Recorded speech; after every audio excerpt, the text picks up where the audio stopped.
Hello, my name is Omar Rampersad. It is November 16, 2016 at 3:04 p.m. here in Toronto. And today I'm going to talk a little bit about community targeting and the way I'm being targeted. I'm just going to elaborate a little bit about what I'm suspecting is are ways that I am being targeted. So I do believe, as I mentioned before, that I'm suspecting that I've been declared mentally incapacitated by a member of my family. And as a result, I've been surveilled anywhere I go, which includes workplaces and home environment and the condominium in which I live. Now, I do believe that the family is contracting out the surveillance, and there's probably documentation to prove what I say. Um, People around me or any one person who's in contact with me would ask for the right to surveil and to report on me because I'm suspecting that one of these monitors that was working with the family has placed me in the system as a ward of the court. Um, this is usually done with kids. However, I'm over 40 years old. Um, a little bit more than that, actually, but we leave it at that. So definitely not a child. So I'm not quite sure if that has been done, why it would have been done. Again, another form of targeting and to degrade. The idea behind all of this is to represent me as mentally incapacitated, mentally ill, emotionally unstable, and so on.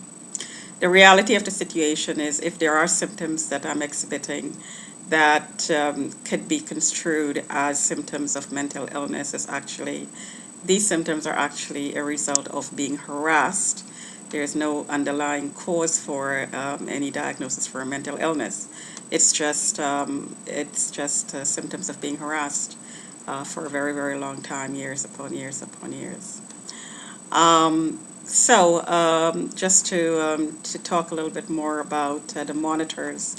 So I believe that the monitors have the ability to call the authorities and say, gee, I think this person I'm monitoring on behalf of so and so is having a problem. Please go check her out. We think she's suicidal.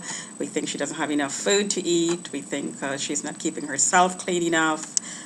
She showed some anxiety today at work, and she just might need, need somebody to check her out.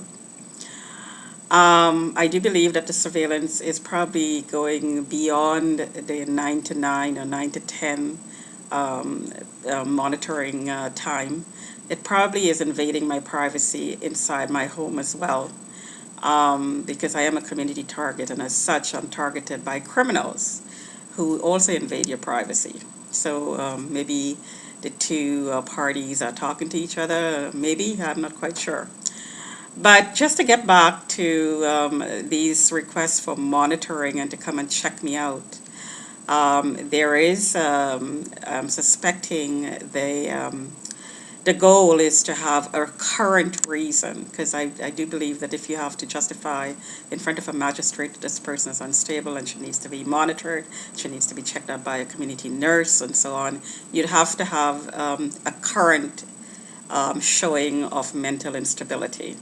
So what would happen then is a stalker or perpetrator would come around you and instigate a situation repeatedly and get you angry, as any normal human being would be, and incite anger and make you react in a way that could be construed as being over anxious, being angry, whatever it is they'd want to twist the reaction to seem like.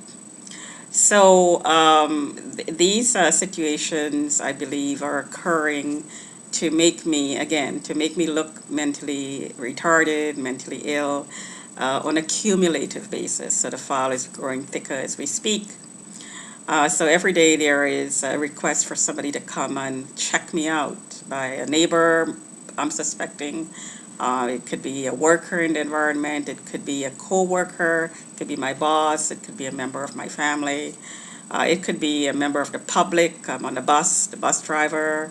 somebody in the grocery store, just about anybody, excuse me, anyone. Because it is a community, almost like a community watch program, where everybody's alerted that this person could possibly be mentally ill, so keep an eye out on her and call the cops if you see anything unusual. I think this has been going on for years in my environment and in certain workplaces, not all of them, but in some of them. And I think it is part of the community program. A lot, in fact, 100% of these situations that occur where the police is called, the EMS is called, these are situations that are based on misinterpretations, out and out lies, the motivation being to, again, depict me as mentally unstable or criminal minded.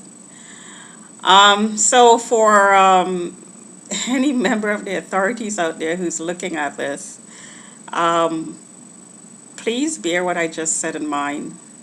There are repeated calls for, I'm suspecting where people are saying, come and check me out, come and check me out, something's wrong. We didn't see her for 2 days, she didn't go out, she has nothing to eat, she doesn't have a job. Well, the reason I'm not working is because I am being targeted in the workplaces as well. So as a result of that, some of the workplaces are not very pleasant places to be. I'm not in a workplace at the moment. Very much like to be working. Have tons of experience as an accountant. So there's no reason why I really should not be working.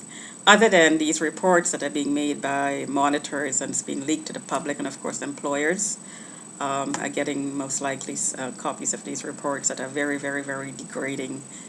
People are claiming that I steal things, I'm soliciting, I used to be a prostitute, I am a prostitute, all of which is obviously not true. Not true at all, because I've been going to the police about certain things that's been happening.